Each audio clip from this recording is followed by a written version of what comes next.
കേരളത്തിൽ ചൂട് കഠിനമാവുകയാണ്. ഈ വേനൽക്കാലത്ത് നമ്മൾ ഏറ്റവും കൂടുതൽ ഭയപ്പെടേണ്ട ഒന്നാണ് പാമ്പ് കടിയേറ്റുള്ള അപകടങ്ങൾ. ചൂട് കൂടുമ്പോൾ തണുപ്പ് തേടി പാമ്പുകൾ മാളത്തിൽ നിന്ന് പുറത്തിറങ്ങുകയും നമ്മുടെ വീടുകളിലേക്ക് എത്തുകയും ചെയ്യുന്നു. നിങ്ങൾ അറിയാതെ പോലും പാമ്പുകൾക്ക് ഒളിച്ചിരിക്കാൻ സാധ്യതയുള്ള സ്ഥലങ്ങളും അവയെ അകറ്റാനുള്ള നാടൻ വിദ്യകളും അഥവാ പാമ്പിനെ കണ്ടാൽ ചെയ്യേണ്ട കാര്യങ്ങളും ഈ വീഡിയോയിൽ വിശദമായി പറയുന്നുണ്ട്.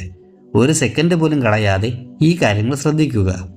നമ്മൾ സുരക്ഷിതമെന്ന് കരുതുന്ന പലയിടങ്ങളും പാമ്പുകൾക്ക് പ്രിയപ്പെട്ടതാണ്. ഗ്യാസ് കുറ്റികൾക്ക് താഴെയും ഇടയിലുമുള്ള തണുപ്പുള്ള സ്ഥലങ്ങളിൽ പാമ്പുകൾ വരാൻ സാധ്യത കൂടുതലാണ്. സിലിണ്ടർ മാറ്റുമ്പോഴും മറ്റും അതീവ ശ്രദ്ധ പുലർത്തുക. വീടിനുള്ളിലെ വെളിച്ചം കുറഞ്ഞതും ഇരുണ്ടതുമായ ഭാഗങ്ങൾ പാമ്പുകളെ ആകർഷിക്കും.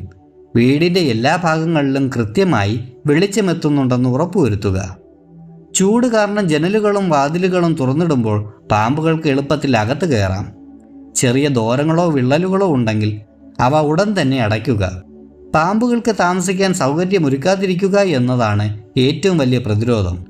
വീടിന് ചുറ്റുമുള്ള മാലിന്യങ്ങൾ, പഴയ സാധനങ്ങൾ, വിറക്, കല്ല് എന്നിവ കൂട്ടിയിടുന്നത് ഒഴിവാക്കുക. വീടിന് സമീപം വളർന്നു നിൽക്കുന്ന പുല്ലും കാടുകളും ചെടികളും കൃത്യമായി നീക്കം ചെയ്യുക. ഇവയുടെ മറവിലാണ് പാമ്പുകൾ ഒളിച്ചിരിക്കുന്നത്. പാമ്പുകൾ പൊതുവെ ഇരുണ്ടതും തണുപ്പുള്ളതുമായ ഇടങ്ങളാണ് ഇഷ്ടപ്പെടുന്നത്. അതുകൊണ്ട് തന്നെ പുറത്തുള്ള ഇത്തരം ഇടങ്ങളിൽ പരിശോധനയില്ലാതെ കൈയിടരുത്. രാത്രിയിലാണ് ഏറ്റവും കൂടുതൽ അപകടങ്ങൾ സംഭവിക്കുന്നത്. ഉറങ്ങുന്നതിന് മുൻപായി തലയിണ, ബെഡ്ഷീറ്റ്, കട്ടിലിന് താഴെയുള്ള ഭാഗങ്ങൾ എന്നിവ നിർബന്ധമായും പരിശോധിക്കുക. തുണികൾ കുപ്പ കൂട്ടിയിടുന്ന സ്ഥലങ്ങൾ ഒഴിവാക്കുക. രാത്രിയിൽ പുറത്തിറങ്ങുമ്പോൾ നിർബന്ധമായും ടോർച്ച് ഉപയോഗിക്കുക. വെറുതെ നടക്കാതെ ഒരു വടി ഉപയോഗിച്ച് നിലത്ത് തട്ടി ശബ്ദമുണ്ടാക്കി നടക്കുക.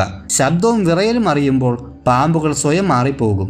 പാമ്പുകൾക്ക് ഇഷ്ടമില്ലാത്ത ഗന്ധങ്ങൾ ഉപയോഗിച്ച് അവയെ അകറ്റാം. വെളുത്തുള്ളി ചതച്ച് വെള്ളത്തിൽ കലക്കി വീടിന് ചുറ്റും തളിക്കുന്നത് നല്ലതാണ്. നാരങ്ങാ നീര് ഉപ്പും ചേർത്ത മിശ്രിതം വീടിൻ്റെ പരിസരത്ത് തളിക്കുന്നത് ഇഴജന്തുക്കളെ അകറ്റാൻ ഫലപ്രദമാണ്. നിങ്ങളൊരു പാമ്പിനെ കണ്ടാൽ ഭയപ്പെട്ട് ഓടുകയോ അതിനെ ഉപദ്രവിക്കുകയോ ചെയ്യരുത്. പാമ്പിനെ കണ്ടാൽ അതിനെ കൊല്ലാനോ പിടിക്കാനോ ശ്രമിക്കരുത്. ഇത് പാമ്പിനെ ആക്രമണകാരിയാക്കാൻ സാധ്യതയുണ്ട്. ഉടൻ തന്നെ വൈൽഡ് ലൈഫ് റെസ്ക്യൂ ടീമിനെയോ പാമ്പ് പിടുത്തത്തിൽ ലൈസൻസ് ഉള്ളവരെയോ വിവരമറിയിക്കുക. അവരെത്തുന്നതുവരെ ദൂരെ നിന്ന് മാത്രം നിരീക്ഷിക്കുക.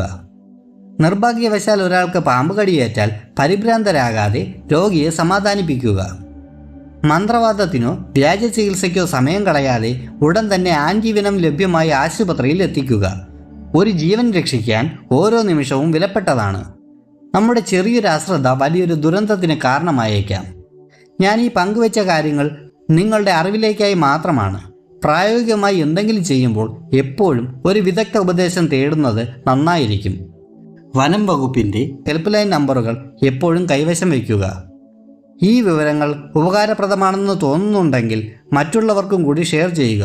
പക്ഷേ ഓർക്കുക, വീഡിയോ കണ്ടുള്ള അറിവ് വെച്ച് മാത്രം പാമ്പിനെ നേരിടാൻ ശ്രമിക്കരുത്. സുരക്ഷിതരായിരിക്കുക.